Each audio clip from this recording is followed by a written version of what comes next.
ખેડૂત ભાઈઓ, હિંગના પ્રયોગથી આપણા પાક પેદાશને ફાયદો થાય છે કે નહીં એની મને કશી ખબર નથી, પણ આપણે ખેડૂતો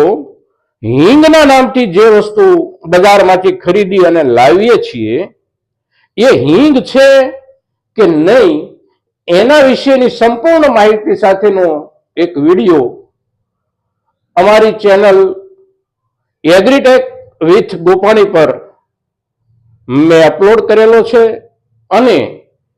હિંગ અંગેની સંપૂર્ણ માહિતી એમાં જે આપી છે એના આધારે તમે નિર્ણય કરજો કે તમે જે ખરીદીને લાવો છો એ હિંગ છે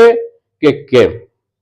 આ શોર્ટ વિડીયોની નીચે એ વિડીયો અંગેની માહિતી આપી છે, તમે અહીંથી એ વિડીયો પર જઈ શકશો.